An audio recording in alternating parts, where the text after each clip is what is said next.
Check 1 2, check 1 2. Test. Test. Test. Test.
Okay, we will start. I would like to welcome everyone here tonight, and we will begin with the Pledge of Allegiance. I pledge allegiance to the flag of the United States of America and to the republic for which it stands, one nation, under God, indivisible, with liberty and justice for all. Thank you. I'd first like to read the mission statement of Anthony Wayne Schools. Anthony Wayne Local Schools will partner with our community to engage all students in educational opportunities, empowering them to become active, responsible, and productive citizens in our global society. So first, we will do a roll call. Or do we have to do the oath? Oh, we do the Oh, sorry. first. Yeah, I guess they got to become members first. Yes. True. That's my bad. You join me at I the started already. And this is for our newly elected officers, correct? Board members. Yes. So Kyle and Andrew. you both come on up.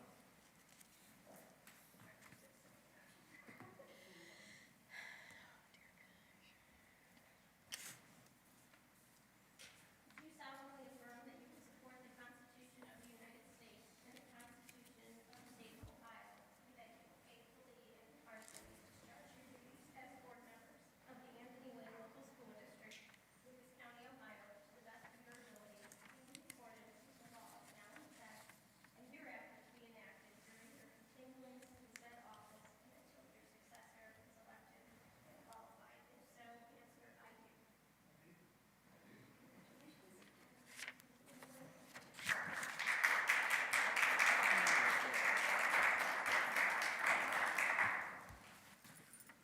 Thank you. Congratulations, Mr. Prine and Mr. Miller. Yeah. Or blank. And now that you're officially sworn in, now we can do a roll call Yes. for today. Mrs. Johnson, Mr. Baden? present. Mrs. Brent? Here. Mrs. Gwynn? Here. Mr. Miller? Here. Mr. Prine? Here. All right, thank you.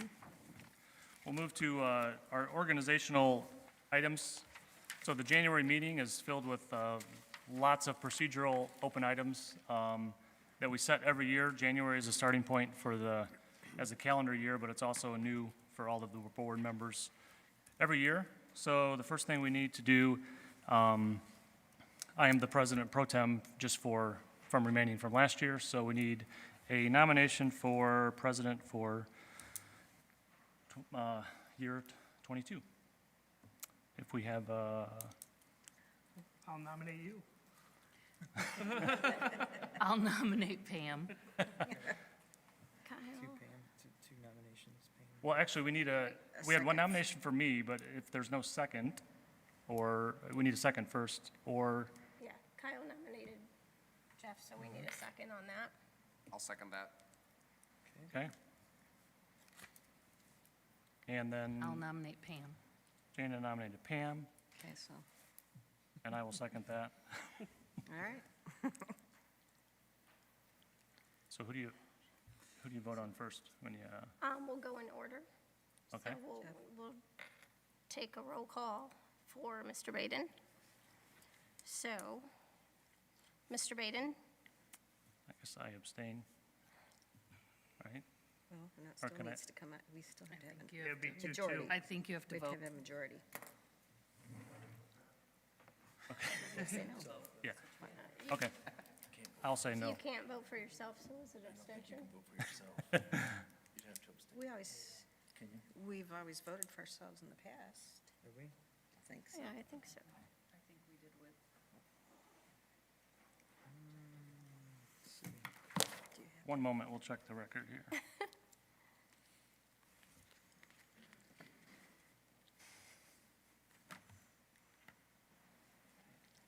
That, I'm not sure.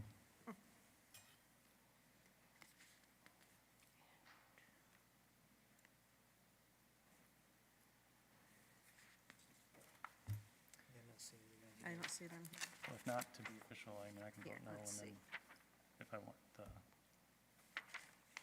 Yeah, I mean, technically, you You could have you rejected, do you could that. reject the, nomination if you wanted to. Or if it's a tie, it's going to be a coin flip, toss. Yeah. Yeah. Yeah, so if you want to abstain, I'm not aware that, He's been it for 2 years. Typically, what we do Yeah, is so I would take say that- your term and 2-year term. And He has the right to vote, abstain and/or. yeah, I think you can do whatever, vote so if you no. want to, it's up to you. You could, if you want to Yeah, I'll vote vote. for yourself. Would you like me to, No, it's okay, we can That's do okay. this. No, I'll vote no for myself. Okay. Mrs. Brent? It's okay. No, No, we're voting on Jeff right now. Right. Okay. Yes. Mrs. Gwynn? No. Mr. Miller? I'll vote yes, just because I nominated him. And Mr. Prine? I'll vote yes because I seconded. Okay. Thank you. Appreciate it. Now we will vote for Pam? Pam, correct? Yes. Mr. Baden? Yes. Mrs. Brent? yes, Mrs. Gwynn? Yes. Mr. Miller? Yes. And Mr. Prine? Yes. Phew. All right. Congratulations, Pam. Be our new president for this year. Dodged a bullet there, didn't you? we thought of every other scenario except Yeah, that. And thanks for the service under I was president for 2 years, so I appreciate all the Yeah, I support got it too. the past 2 years. So actually, technically, I guess I hand the gavel to you. You can finish the, Oh, for the vice president, okay. yes. All righty. Well, I'll need to pound that thing. All right, now we need nominations for vice president. I will nominate Jeff Baden. Okay. I'll second.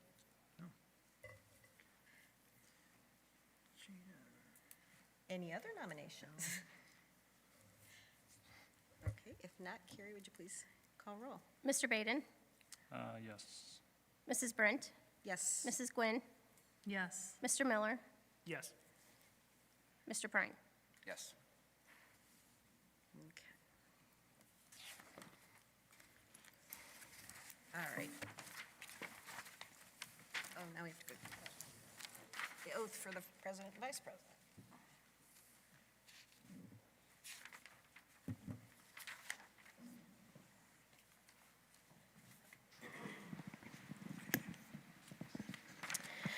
Do you solemnly affirm that you will support the Constitution of the United States and the Constitution of the State of Ohio, and that you will faithfully and impartially discharge your duties as President and Vice President of the Anthony Wayne Local School District, Lucas County, Ohio, to the best of your abilities and in accordance with the laws now in effect and hereafter to be enacted during your continuance in said office and until your successor is elected and qualified? If so, answer, I do.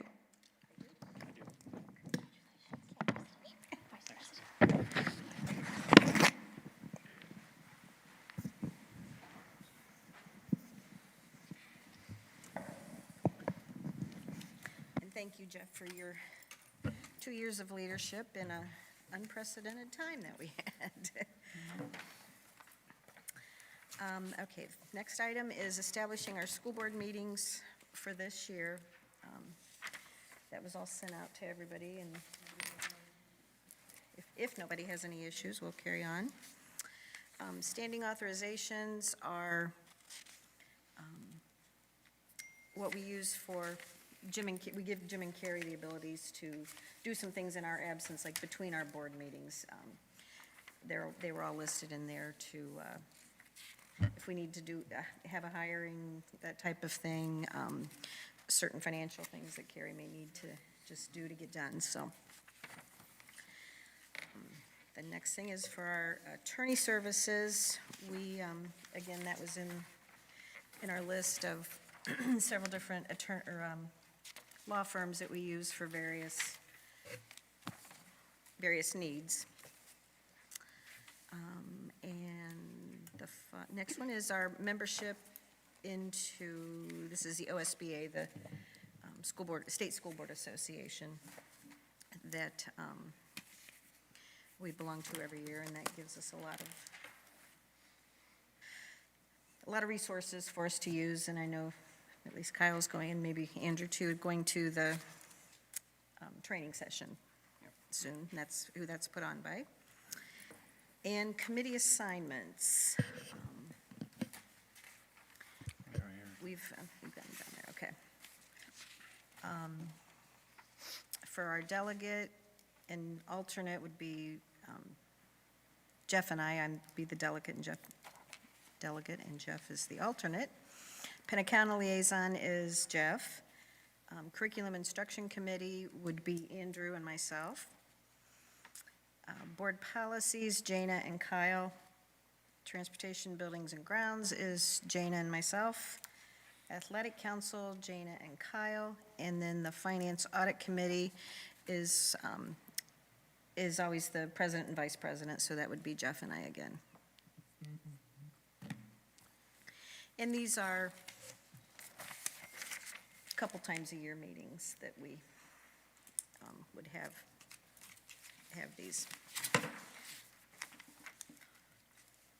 And I guess that's it. Is there any questions on any of this, or? Okay. Need a motion to approve all of our, D through all H. of those things? Yeah. Well, I'll make a motion to approve the D through H. And a second. I'll second. Jeff. And Carrie, would you please call roll? Mr. Baden? Yes. Mrs. Brent? Yes. Mrs. Gwynn? Yes. Mr. Miller? Yes. Mr. Prine? Yes. And that's the end of our organizational piece. Now we'll just go on to our regular board activities. First one is the approving the minutes of our, what date was that? December 13th board meeting. I know you two weren't there, but the minutes were included in your packets. Are there any questions? Nope. No question. I'll move to approve the December 13th Jana, okay. meeting minutes. And a second. Second it. Kyle. Kyle. Carrie, would you please call roll? Mr. Baden? Yes. Mrs. Brent? Yes. Mrs. Gwynn? Yes. Mr. Miller? Yes. Mr. Prine? Yes. Okay. And now we'll go to treasurer's report. Carrie? Thank you. First item on the agenda is to approve the monthly financial reports for the month of December 2021. Under item B is to approve the donations as listed. The individuals in the box have each donated $100 to the high school basketball team, and this help offsets the meal cost. So it was kind of a random thing, so we just decided to list all those in one group since it was all for the same thing, same purpose. You've seen it a little bit different for after prom, that's why I pointed out the difference. Next item on the agenda is to approve the membership in the Ohio Education Policy Institute for calendar year '22 at a cost of $1,500. This is the same cost it's been for the past several years. And then under item D is to approve the authorization to advertise for bids. No buses. For the junior high locker replacement project, and this will be paid out of permanent improvement funds. And that is all I have.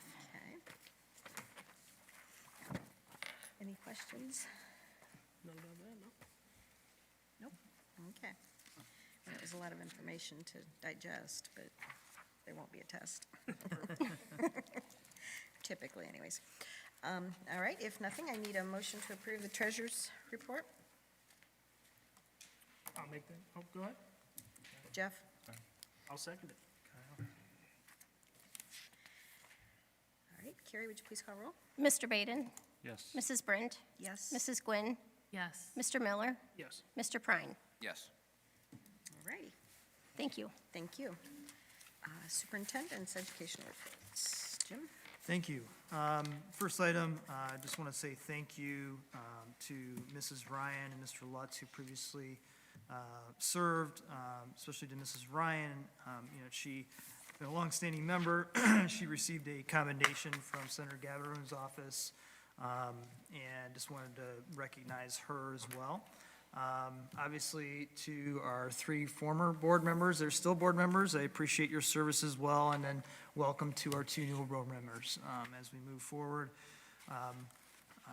I think you'll see as we go through, we do a lot of business, but we also do a lot of discussions in regards to educating our students. But there's a lot of business that takes place to get that done. And that's what this meeting is all about, when we sit down and work through these things to make sure things are in place for our students to have a good learning environment. And so you're all a part of that, and we appreciate your service to the school district, to the students, the community as well. So thank you for that. I want to go through briefly, I'm not going to talk about everything in the COVID-19 update, but I shared this with you, but I want to talk about some generalities and give a little bit of time at the end for any discussion that you guys want to have about it. You'll see it on the screen, I believe, at home. If you're watching, you'll see this on your screen as well. Where we're at right now is, if you follow the news, you know that the positivity rate as well as case levels have gone up in the state of Ohio, across the nation, and locally as well. And I take all this information from the CDC, from the Ohio Department of Health, and from the St. Lucas County Health Department, and that's where this data is coming from, okay? And so right now, the transmission level is at its highest rate. It's called high. The positivity rate, or the positive case number total in the last 7 days is 5,333.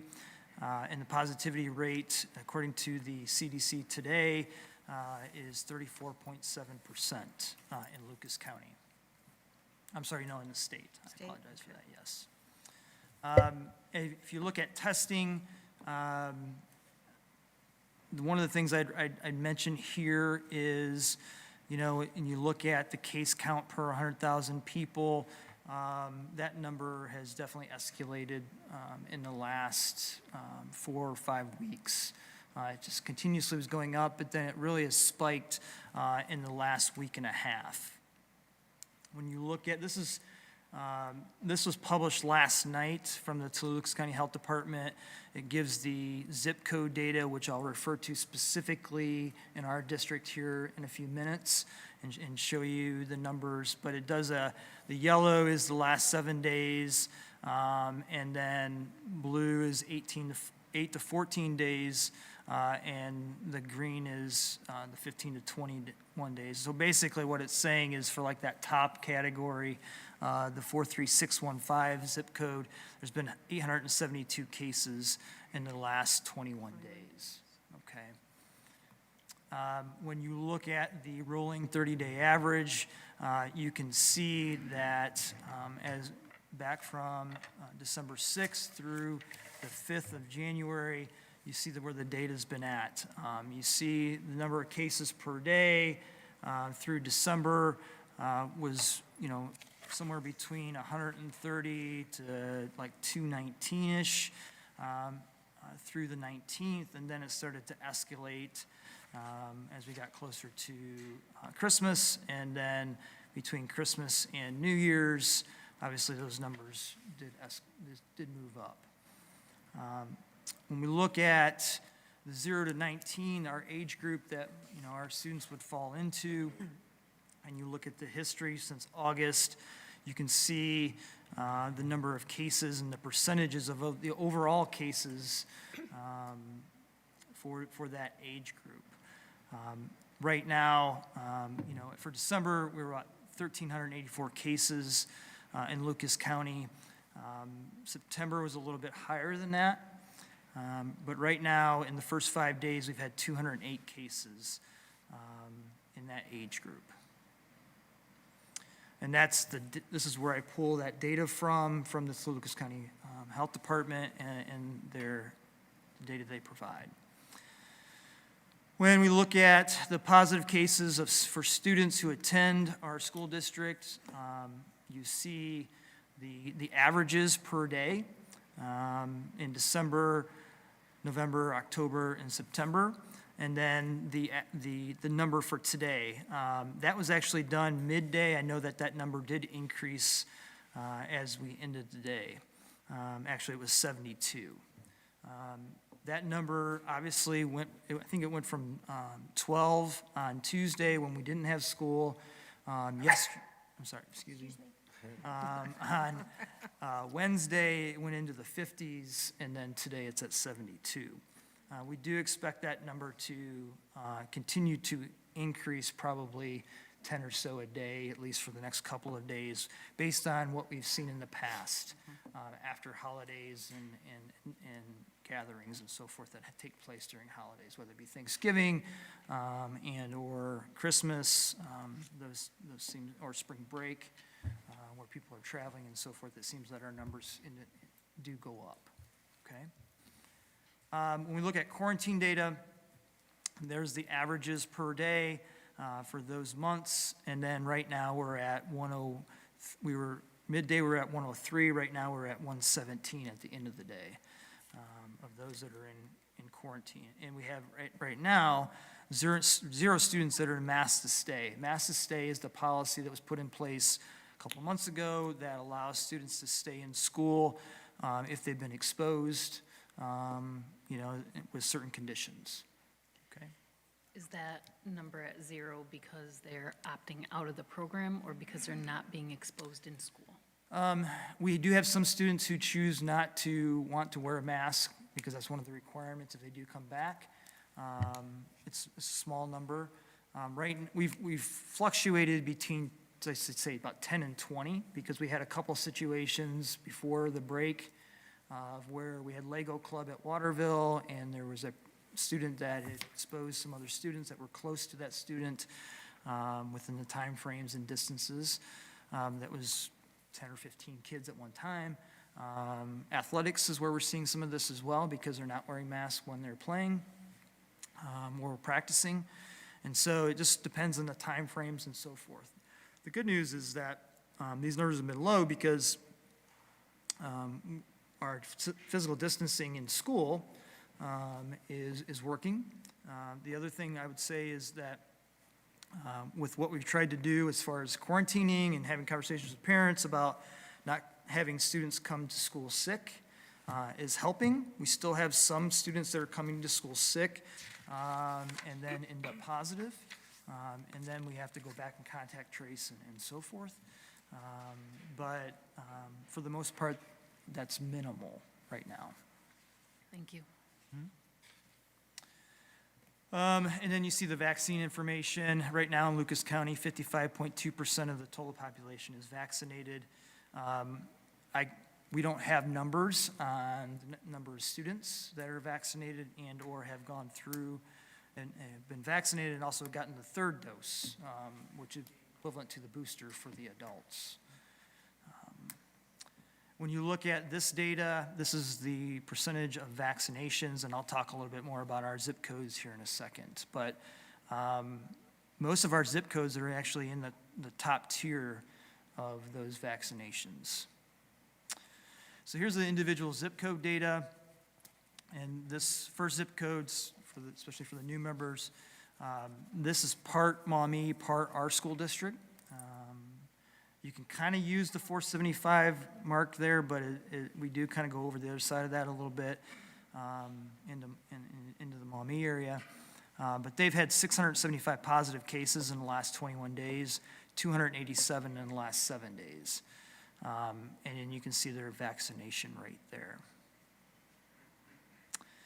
The 43566 zip code, 162 cases. This is primarily, in the last 21 days, primarily the Waterville area. It goes into Waterville Township as well, and 62 cases in the last 7 days. 43571, 154 cases in the last 21 days, 54 cases in the last 7 days. The 43542, which then that also goes a little bit into the Springfield Township area as well. And so, it's 81 cases in the last 21 days, 28 in the last 7 days. 43522, which is a small portion of our school district as far as that zip code. 27 cases in the last 21 days, 17 in the last 7 days. And then with Wood County, they don't report it the same way Lucas County does. They just give you a total positive cases in the last 2 weeks. And obviously, we have a smaller portion across the river. That's in Middleton Township, and a lot of that is Perrysburg, so that'd be a lot of Perrysburg School District in that data. As we talk about what we do at school to help prevent the spread of the virus, according to the CDC, these are the 5 preventative strategies that we try to implement. And, 2 through 5 we are doing right now. We have been doing that since the pandemic started and dealing with COVID-19. As far as the universal and correct use of masks, the recommendation from the CDC, from the Ohio Department of Health and the Lucas County Health Department is that it's recommended. It's not required. So for now, we are following that. Obviously, as we've talked, and I've shown this slide many times, our whole intent is to keep kids in school. As you've seen, TPS went this week to remote learning. I know that Springfield dabbled into that this week, probably will be doing some of that again, and that's all based on staffing for some degree. And as far as TPS, I can't remember if they said it was also due to positive cases. Other districts, and I'll talk about them in a second, have made some adjustments as well, Washington Local and some others. How close do you think, are we, staffing-wise, we're obviously concerned on busing and teachers, but we're still maintaining? Yeah, so let me slip to this Okay, slide and yeah, I'll go yeah, back to the other one. So right now, as of today, we had 56 absences, okay? Of staff. Of staff, yes, and out of 470-ish, okay? That's for prior to COVID-19, we would have maybe 30 to 40. And that also, so you got to remember too, it's not just single-day absences. This could be maternity leaves, it could be long-term illness, it could be a variety of things that end up into these numbers. And of those 56 absences, we had 8 unfilled, and 7 of those were teaching positions. And so in those situations, they're not technically unfilled because we try to work to fill those internally. So it's either a teacher does it during their planning period, takes over for that teacher, administrator takes over and teaches those classes for part of the day or the whole day, or we're pulling other people to do that are allowed to do that per certifications.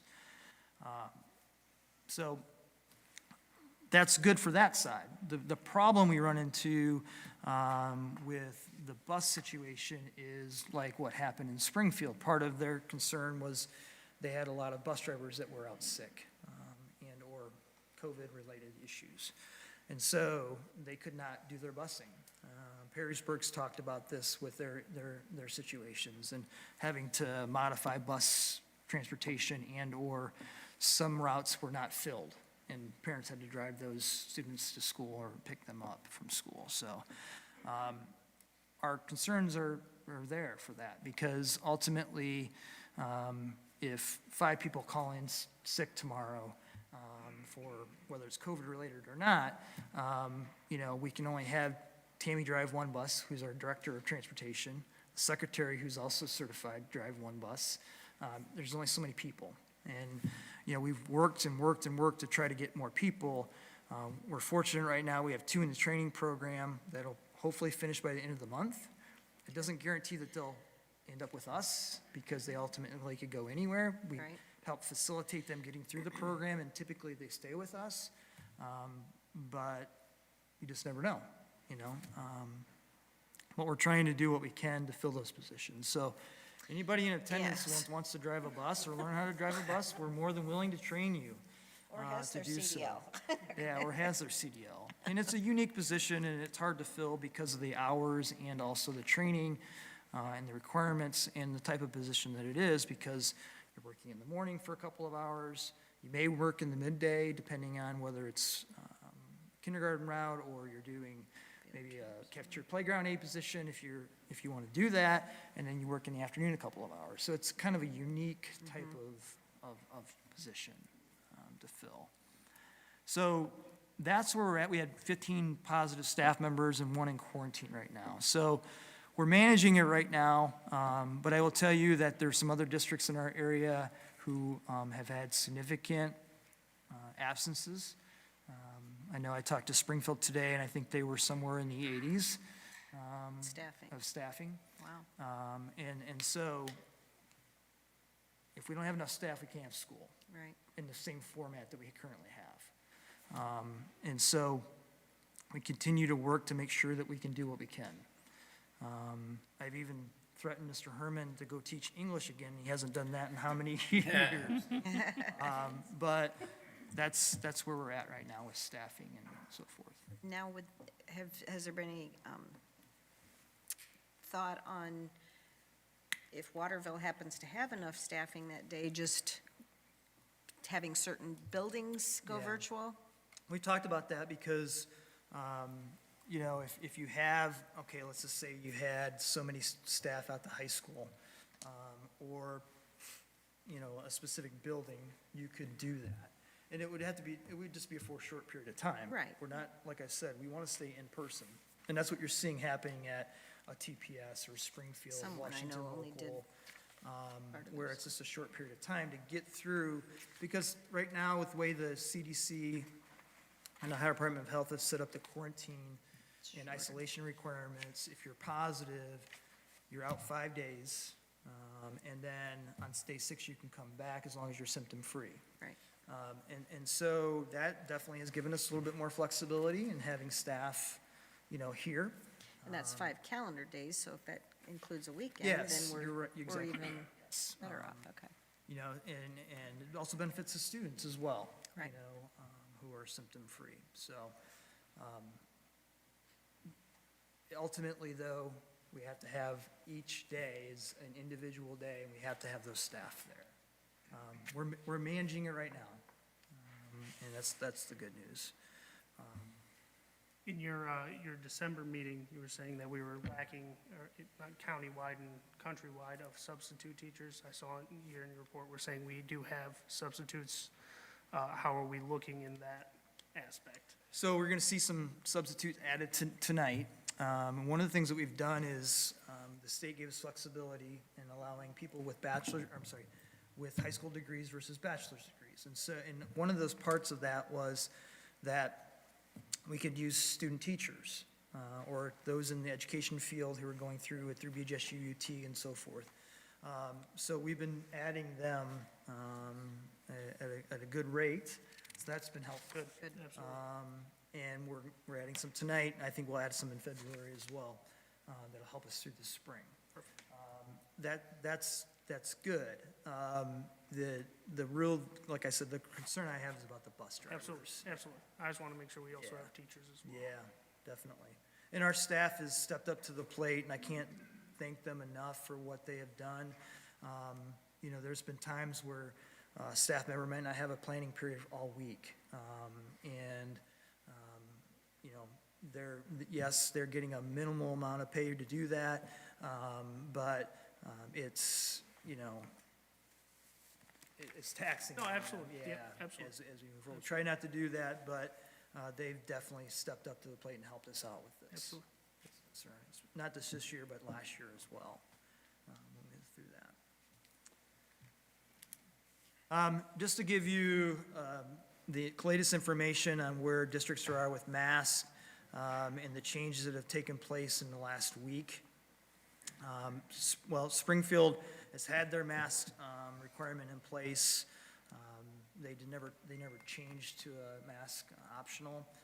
Sylvania, I believe today, yeah. it's either today or tomorrow, I can't Today, I think it remember. was, yeah.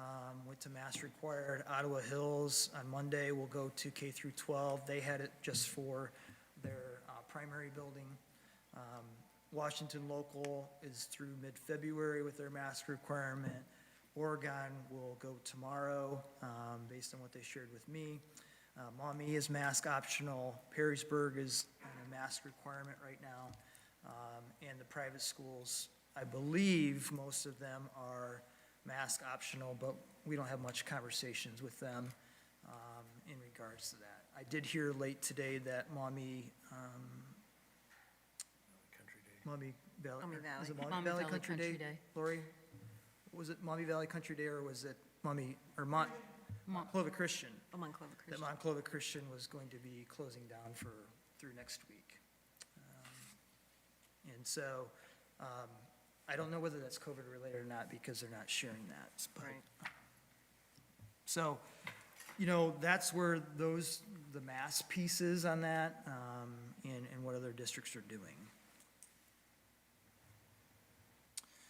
So that's the information on the COVID, where we're at with COVID right now. Obviously, a lot of our numbers have changed in the last 2 days because kids came back to school, and we expected that. We expected that our numbers would rise because that's what we saw last year, in the sense of after breaks when we were here. Because if you remember last year at this time, we were remote. And that was required remote by the health department. And so when we look at past breaks, though, we knew that the numbers were elevated at that time. Any questions on what I've shared with you? Have you heard anything from the health department about moving towards mandatory remote for this year? I've been told that they will not do that unless there's Something lots more major. significant issue Severity than we for would it. have right now. Can you take a question about the data? Sure, go ahead. I'm just, and I don't know if you have the data, if not, I'd love to find out. Are we able to find out, or as far as how we compare to those schools, the ones that are mass, unmasked, as far as quarantining, isolation cases, percentage of the population? Do we have data like that? I don't have that data as comparison right now, no. The I- zip code could give us a little bit of A that. little bit, yeah, as far as what's in the community, in their Right. communities. School I know specific. that, Yeah, that's true. all I know right now is what they've shared with me as far as their cases. I know that when Mr. Hostler at Perrysburg put his information out, he had the numbers in his statement. I don't remember off the top of my head, it was somewhere 50, 60 range, if I remember correctly. I know that at Springfield, it's somewhere in the 60s as of today, as far as positive student cases. I don't know specifics off the top of my head about Washington local, TPS, and those other schools. I did hear from a secondary source that Sylvania was somewhere in the 90s today with their positive cases, so. I know that 3 schools have put in parameters to say, like Maumee, for example, they have set 30 as their benchmark of if they had 30 positive cases on average over a 2-week period, they would go to a mask requirement. I know that Washington local did 50. And I'm trying to think, there was another, was it Sylvania? Okay, yeah, so, I'm just sharing that with you so that you know that. We have not set a number of anything like that, there's nothing in our plan for that. But that's what they've done. Are we keeping track a little bit of where we believe that they may have been exposed to positive cases? Yeah, so when we obviously, we don't have data on, like, for example, when we talk about 72 cases today that are students that are positive. Right. I always want to make sure that people understand that that doesn't mean that we had 72 kids today become positive at school. Right. Right. But we believe that probably all of those situations were from exposure outside of school. Since we've been back. Especially One because, day, yeah, when we went from, in the teens to 50-some yesterday. We knew because those kids were never in school, the last Right. 2 weeks, it was exposure outside of school. Right, For example, we know that there was a high school party New Year's Eve night, and there's several kids that are becoming positive. That were there. We're hearing from, at the high school level. yeah, So those things happen. Sure. And that's what we deal with when we come back from these breaks and see these numbers increase. We've not seen a lot of exposure then become positive. It's minimal, That's all. this whole school year. so we're tracking it by, if we know that So, Jeff has it and I'm sitting here and I never become positive, then we know it wasn't a school transmission. yeah, I or mean, we fairly- ultimately, almost all of our positive cases have been, they were exposed outside of school, Right, and we were notified that they were positive either before they came back to school, or they may have been there that day and went home, tested because the symptoms developed. right, Then, because sometimes you have many symptoms, sometimes you just lose your taste and smell. We had a situation with a staff member today, went to go eat lunch, didn't have any symptoms, and lost their taste, and test, they're positive. yep, So it's, sometimes the students, and I feel for the parents, I'm a parent, if my daughter says, I don't feel bad, well, I send her to school. And she could develop 2 symptoms within a day, and then comes back and tests positive. I mean, Right. that Right. can happen, so. okay. Any other questions? Thanks for putting all that together. I know it's a lot. Well, we monitor it daily. We also, the information that I share with you is typically updated twice per week. Some of it wasn't updated over the break. So when I was on vacation, I tried to get access to it, and the health department here locally did not update it over that 2-week period.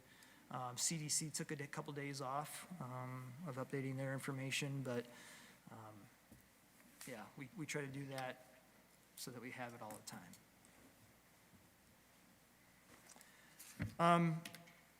The next item on my agenda, the superintendent's update, the staff meeting that we normally have next Friday. We're moving that to May 3rd, which is a professional development day already in the calendar. Partially because of, when we work with our strategic plan, the gentleman who's leading that wants us to kind of have at that point, hey, this is what we've done so far. And it should be almost done at that point. And so I said, we probably could do it that morning with our staff and with the board if you want to be there to listen to that. Okay. So we plan to do that on that morning, and kind of wrap a state of the schools into that piece. So an 8 a.m. Yeah, we'll have that at 8 a.m. at the in the auditorium. auditorium at the high school on May 3rd. The item B is the 22-23 curriculum guides for the high school and junior high. Our curriculum committee met and looked over those. Really, all that is it's mostly about what the class descriptions are so that we can then give those to the kids when they register, or the students. I shouldn't call them kids, I should call them students, when they register for their classes. You're coming up in January, which is hard to believe that they're going to be doing that for the next year already, so. So that I have those 2 items at this time, unless you have questions.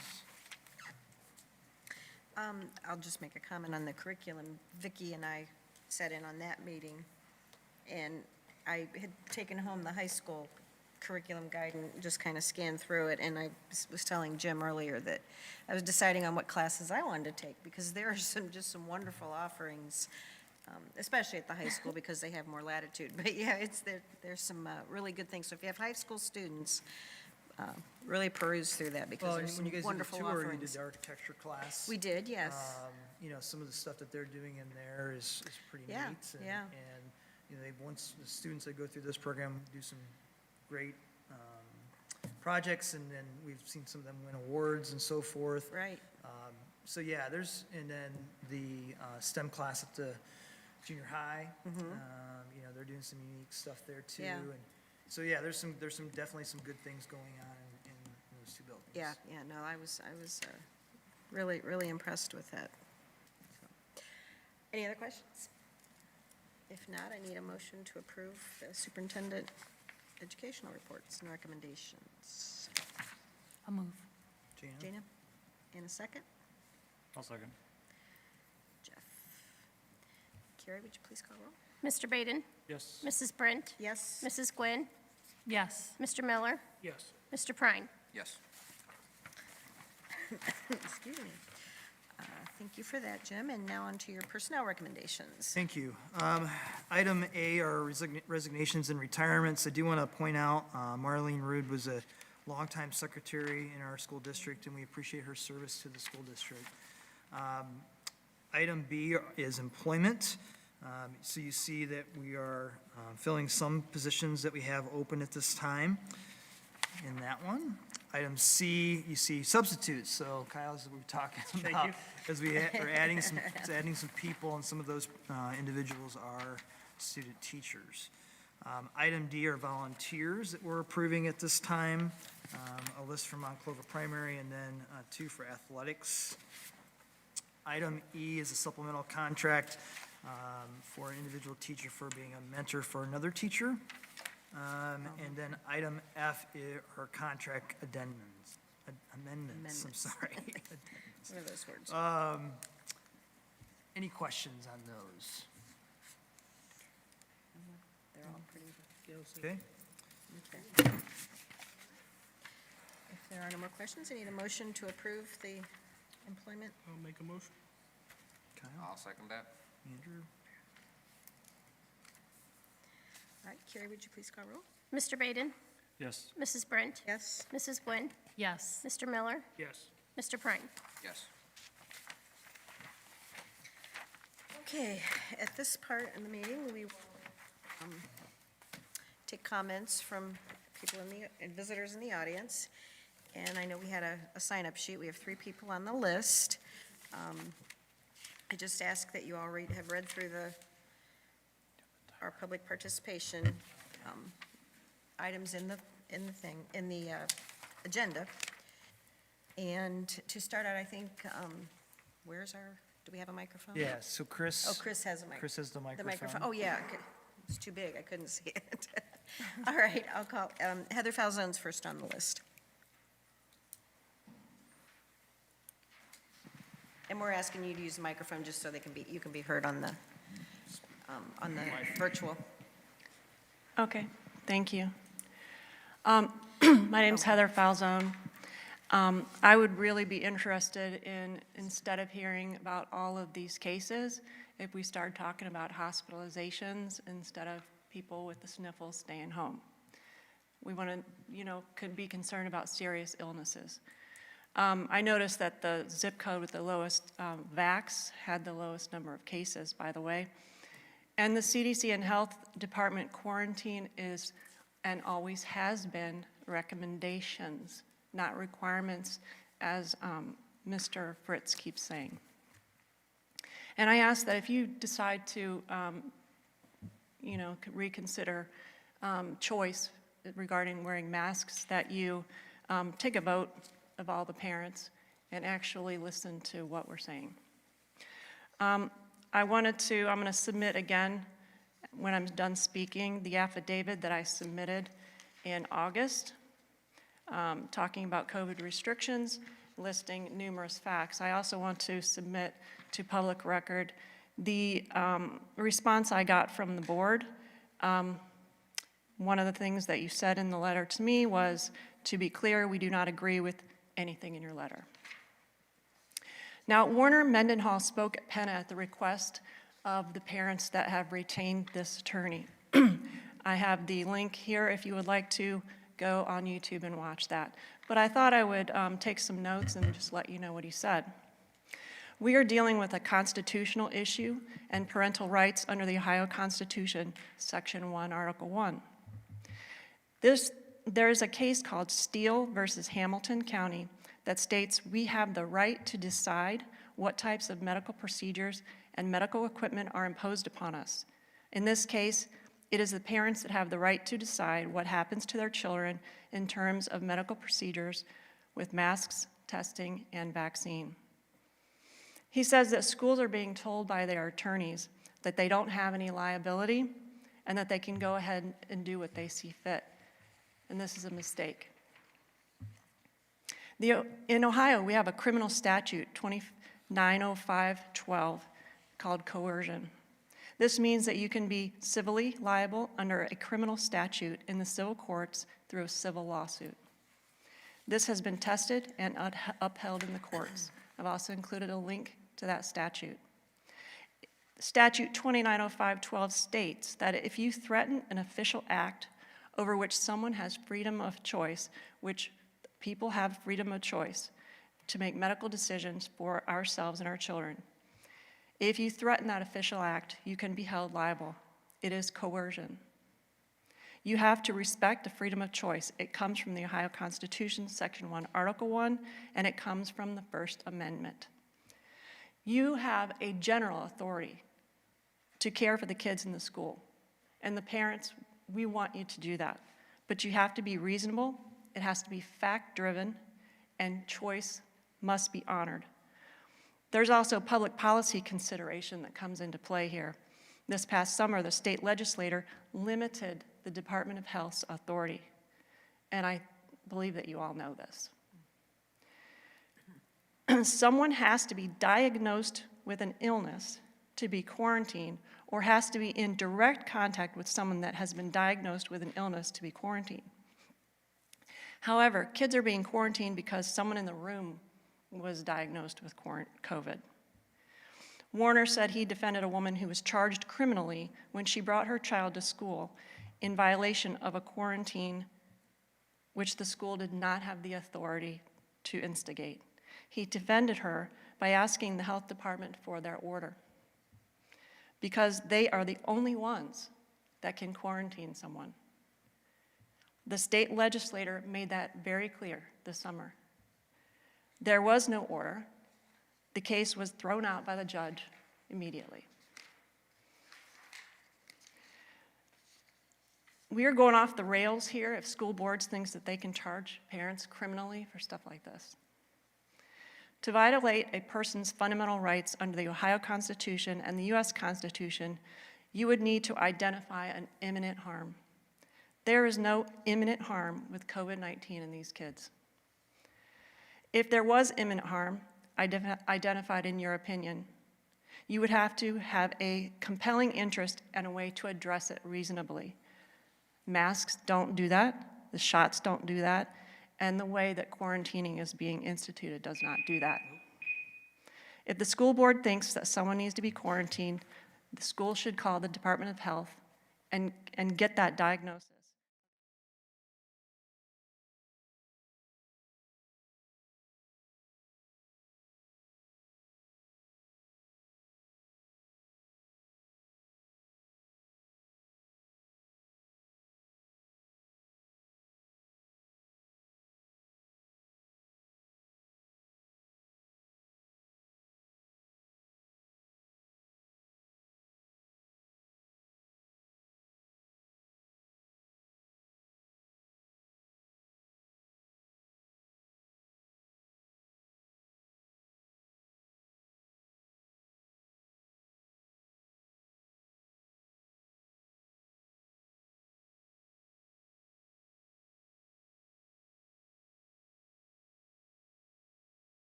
Junior and a freshman.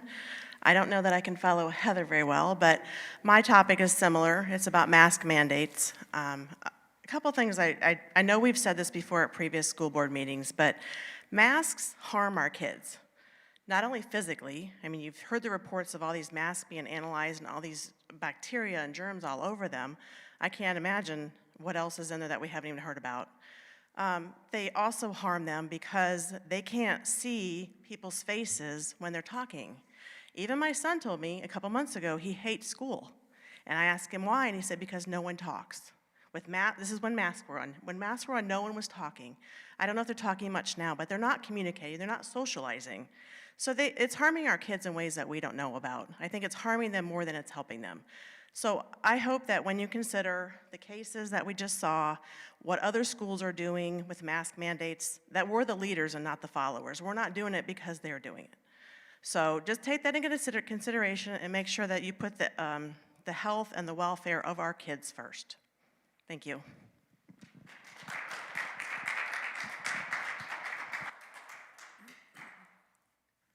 And our last one is Frank Dudas.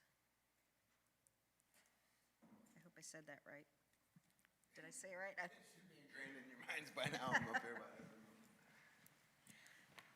Believe it or not, I'm not talking about masks today. First of all, let me be the last to wish you guys a Merry Christmas and a Happy New Year.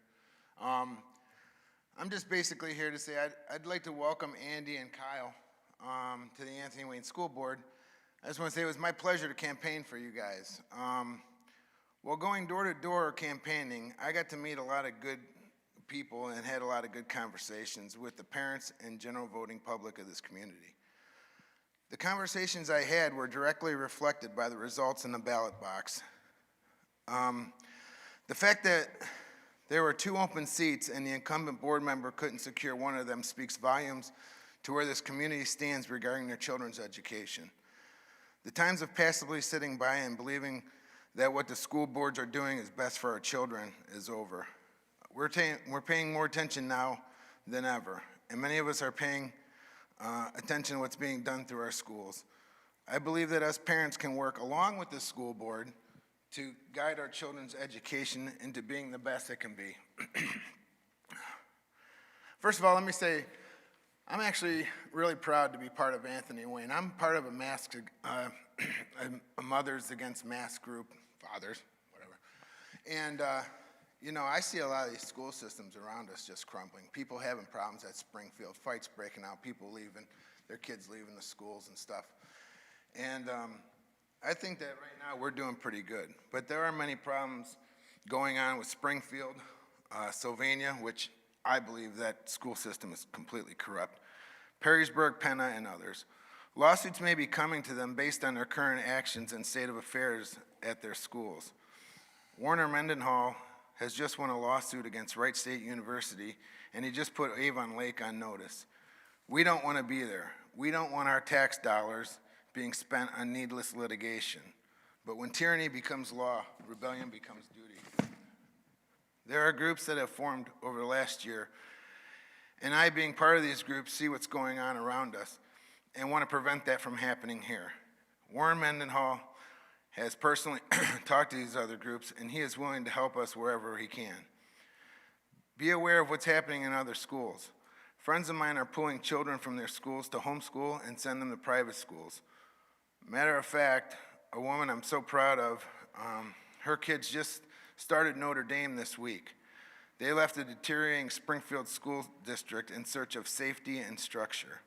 Another acquaintance has his kids on a waiting list at Christ the King, trying to escape the Washington local district. The education system is degrading around us. They have slowly fallen apart with teachings like critical race theory, social emotional learning, and Common Core math. They are dumbing down our students as we sit idly by and give them our tax dollars for this. Change is coming, especially here at Anthony Wayne.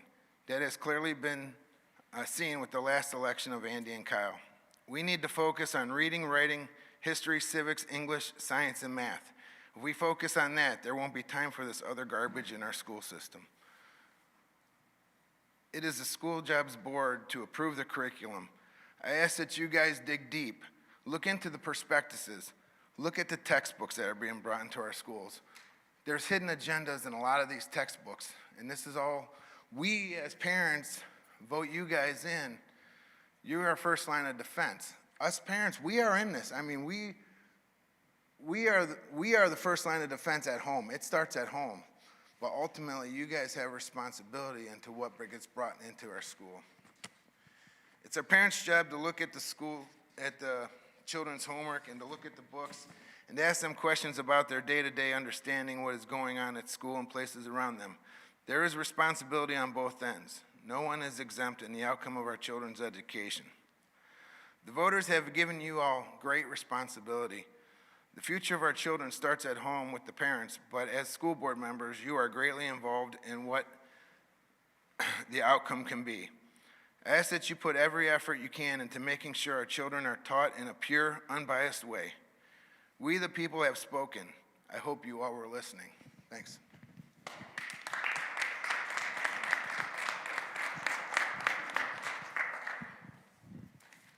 right.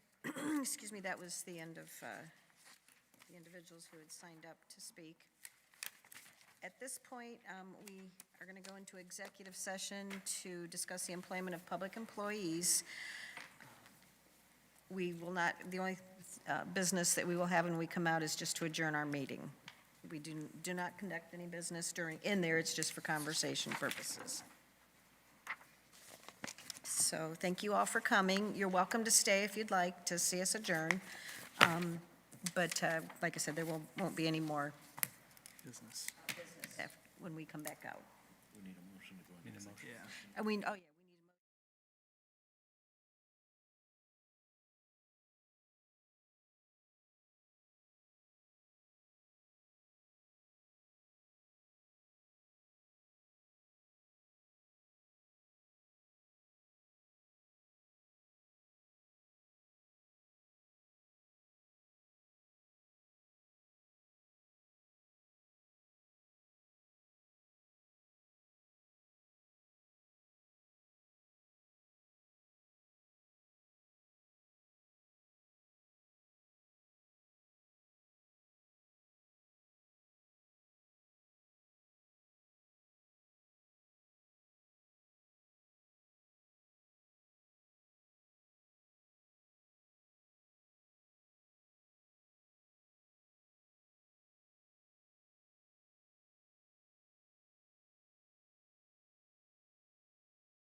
right, we are back from executive session. I need a motion to return from executive session. I move. Second? Okay. Carrie, would you please take roll? Mr. Baden? Yes. Mrs. Brent? Yes? Mrs. Gwynn? Yes. Mr. Miller? Yes. Mr. Prine? Yes. All right. And with there being no more business, we need a motion to adjourn. I'll move to adjourn. And I will second. Okay. Carrie, would you please take roll? Mr. Baden? Yes. Mrs. Brent? Yes? Mrs. Gwynn? Yes. Mr. Miller? Yes. Mr. Prine? Yes. Okay. Our next meeting is Monday, February 7th at 6.